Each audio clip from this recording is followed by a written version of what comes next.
Guys good evening. So guys हमारी insight की test series हम चला रहे थे जिसमें पॉलिटी में, तो उसमें हमने फर्स्ट 267 क्वेश्चन कंप्लीट कर दिए थे। उसी दिन मैं चाह रही थी 100 के 100 क्वेश्चन हो जाए, पर कुछ दिक्कत होगी जिस वजह से वो रह गए। तो चलिए हम अपना स्टार्ट करते हैं। फिलहाल consider the following statement about the judicial power of the president. President की जुडिशियल पावर क्या है? रेमिशन implies reducing the period of a sentence without changing its structure. बिल्कुल बात सही है। रेमिशन का मतलब यही होता है कि आप सेंटेंस ऑफ पीरियड को घटाते हो, अगर 10 साल की सजा को 7 साल की कर दोगे, ठीक है। Commutation implies the substitution of one form of punishment to lighter form. बिल्कुल बात सही है। अगर आपको डेथ पेनल्टी दे रखे तो लाइफ इम्प्रिजनमेंट दे देंगे, ठीक है। Respite implies awarding a lesser sentence in place of originally awarded due to the some special fact ऐसे हो सकता है कि कोई और जो प्रिजनर है उसको कैंसर है, या फिर कोई प्रेग्नेंट वुमेन है, तो स्पेशल फैक्ट की वजह से हम क्या कर सकते हैं, जो उनकी जो सेंटेंस मिला था उसे हम लेस कर देते हैं। तो ये तीनों के तीनों स्टेटमेंट क्या है? बिल्कुल सही है। तो all the 3 statement are the correct. Read the following statement carefully and choose the answer using the code given below. Supreme Court defined and give all the component to be included in the basic structure. नहीं, ऐसा basic structure particular define नहीं कर रखा। Secular and the federal character of the constitution has been declared as the basic features of the constitution. yes, ये बात बिल्कुल सही है। तो इनकरेक्ट स्टेटमेंट कौन सी है? वही फर्स्ट स्टेटमेंट क्या है हमारी? Incorrect. Which of the following are the individual privileges given to the member of the state legislature in the constitution? The members cannot be arrested during the session of the state legislature in civil as well as the criminal cases. तो criminal cases में नहीं हो सकता arrest, लेकिन civil cases में arrest हो सकता है। तो इसलिए फर्स्ट स्टेटमेंट की गलत हो गई। No member is liable to any proceeding in any court for any vote given or for saying anything. ये बात बिल्कुल सही है भाई। उन्हीं के तो ये तो प्रिविलेजेस है उन्हें। They can refuse to give evidence and appear as a witness in a case pending in a court when legislature is in session, ठीक है। तो ये बात बिल्कुल सही है। तो सेकंड एंड थर्ड स्टेटमेंट क्या है? बिल्कुल सही। Which among the following are the powers given to the speaker under 10th schedule के under? The decision of the speaker under the schedule can be subject to judicial। ये बात बिल्कुल सही है। स्पीकर का डिसीजन क्या है? जुडिशरी क्या रिव्यू कर सकती है। The speaker have the power to decide the time period of the disqualification of legislator. नहीं, ऐसा कोई पावर नहीं है उसके पास। Speaker can not bar some one from contesting election. तो ये बात बिल्कुल सही है। First and third statement are the correct. Which of the following offices are not considered as the office of profit under the Indian Constitution? Office of president, office of vice president, governor of the state, minister of union से।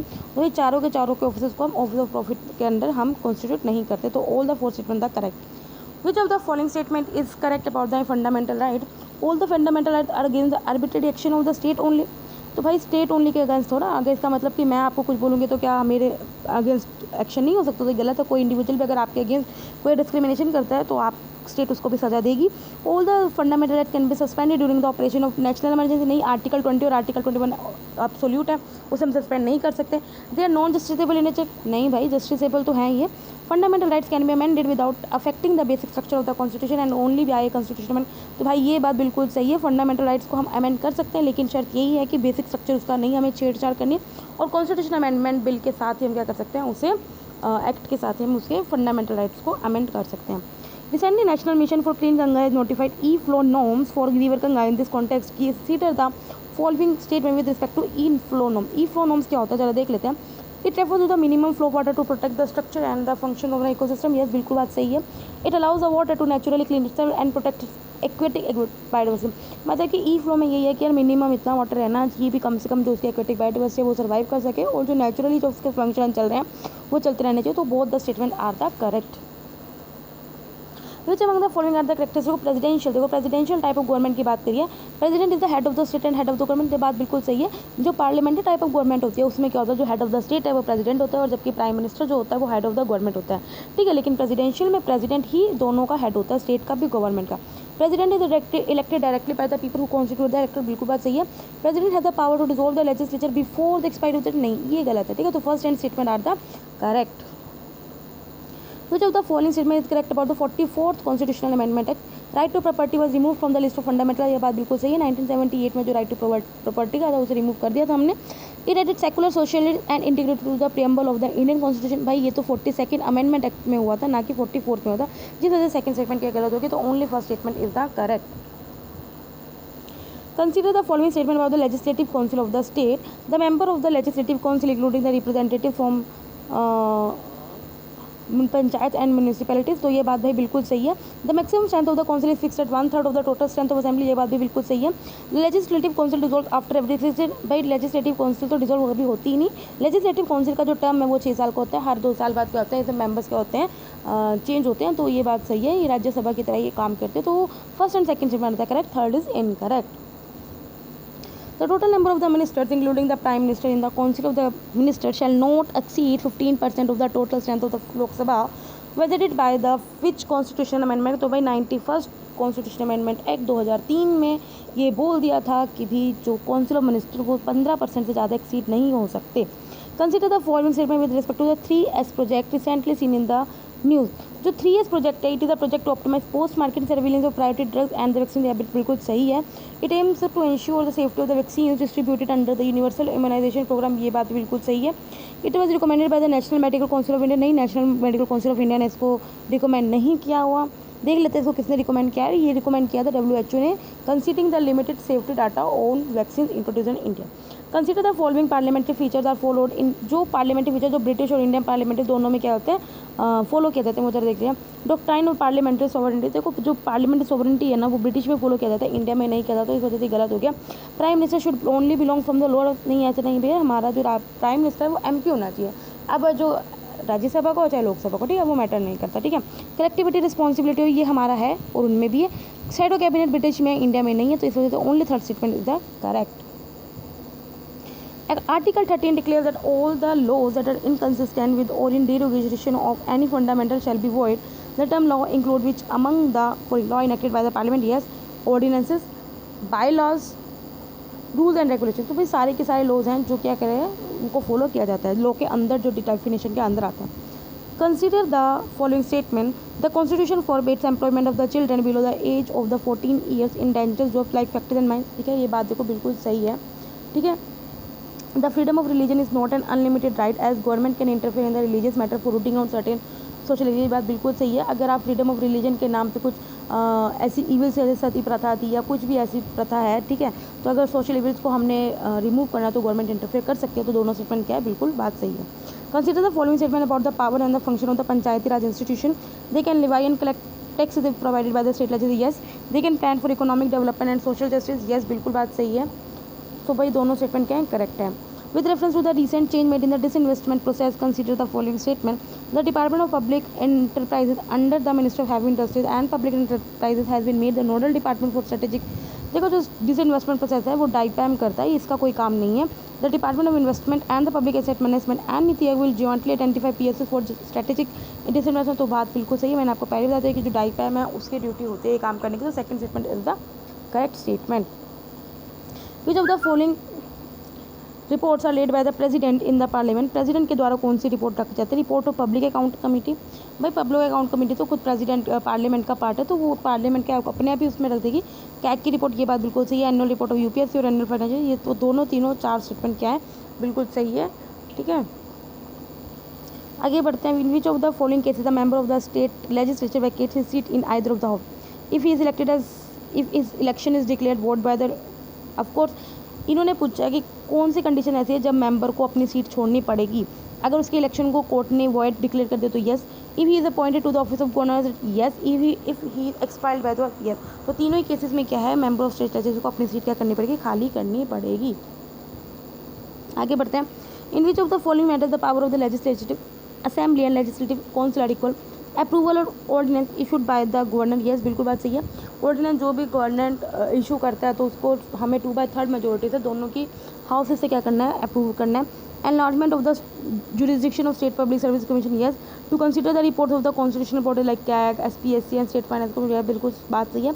Introduction of ordinary bill, तो यह चारों के चारों में क्या है, दोनों के पास क्या, दोनों हाउसेस के पास इक्वल पावर्स हैं।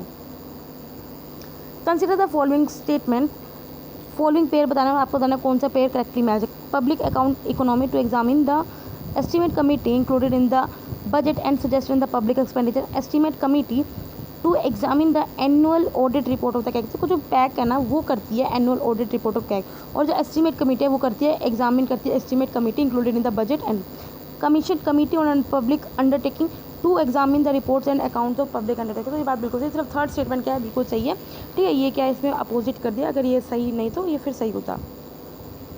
With reference to the national common mobility card, consider the following statement. It is an initiative of the ministry of finance to enable contactless payment at different metros and other transport system across the country.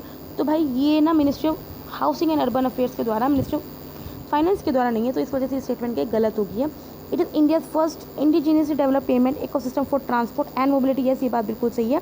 These cards are issued by the banks, ये bank issue banks के द्वारा किए जाएंगे, बिल्कुल बात है, और आप इसको रेगुलर डेबिट कार्ड की तरह भी यूज़ कर सकते हो एट एन ATM। तो सेकंड एंड थर्ड स्टेटमेंट क्या है, बिल्कुल सही है। इसी तरह की जो एक स्कीम है वो दिल्ली में भी यूज़ की है, उसका नाम बस अलग है। आगे they consider the following statement, there are strict provision mention in the part 4th of the Indian constitution for the insult of the national flag and the national anthem. देखो ये हमारी क्या है, हमारी फंडामेंटल ड्यूटी है कि हम national flag और नेशनल एंथम को क्या कर सकते, रिस्पेक्ट करें, लेकिन इसके लिए एज सच कोई वो नहीं है कि स्ट्रिक्ट कोई रूल नहीं है, तो इस वजह से ये स्टेटमेंट क्या इनकरेक्ट हो गई है। Parliament can provide for the imposition of penalty for the failure to fulfil, yes ये कर सकती है। अगर कोई फंडामेंटल ड्यूटी अगर आपने फेल मतलब कि आपने नहीं किया तो पार्लियामेंट उस पर इम्पोजिशन पेनल्टी कर सकते हैं। तो सेकंड स्टेटमेंट क्या है, बिल्कुल सही है। Which of the following provision is the foundation of parliamentary form of the government. तो भाई ये कि काउंसिल ऑफ मिनिस्टर क्या कलेक्टिवली रिस्पॉन्सिबल होता है लोकसभा के लिए, तो यही हमारा क्या है, फाउंडेशनल प्रोविजन है। ठीक है, बाकी जो member of house of people है इलेक्टेड बाय पीपल, ये तो भाई प्रेसिडेंशियल में भी होते हैं। ठीक है, तो ऐसा कुछ नहीं है, ठीक है, ये स्टेटमेंट गलत है। तो first statement is the correct statement. Recently, Indian Justice Report was prepared by the Data Trust in the context which of the among the following statements is correct.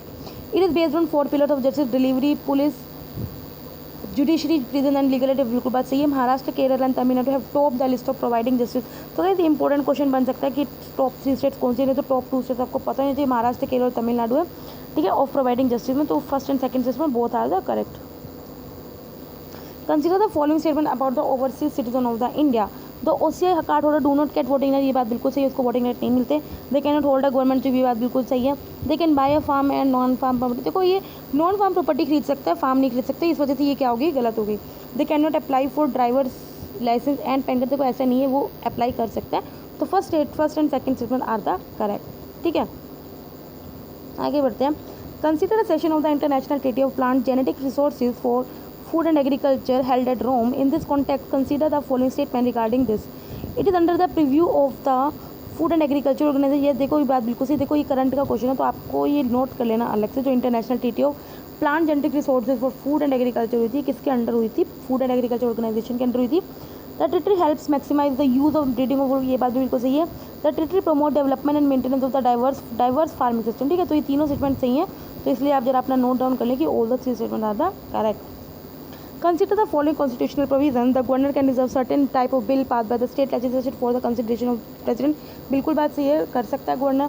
Bills imposing restriction on the freedom of trade and commerce can be introduced in state legislature only with the prior section of the president। बात बिल्कुल सही है, अगर आपको trade या commerce पे restriction लगा रहे हो तो उसको पहले इंट्रोड्यूस करने से पहले आपको प्रेसिडेंट की क्या चाहिए, सैंक्शन चाहिए। The president can direct the state to reserve money bills pass by the state legislature for his consideration during a financial year, की बात सही है। तो तीनों की तीनों स्टेटमेंट क्या है, करेक्ट है। विच among the following statement is correct for the impeachment of the president. देखो हम इम्पीचमेंट ऑफ प्रेसिडेंट बहुत बार कर चुके हैं, ठीक है, तो हमें पता होना चाहिए कि इम्पीचमेंट हम किस पे करते हैं, सिर्फ वायलेशन ऑफ कॉन्स्टिट्यूशन पे करते हैं। तो ये बात बिल्कुल सही है, मैं आपको पूरा नहीं पढ़ रही इसी वजह से। ठीक है, तो भी पहली बात देख लेते हैं, फिर भी चलो।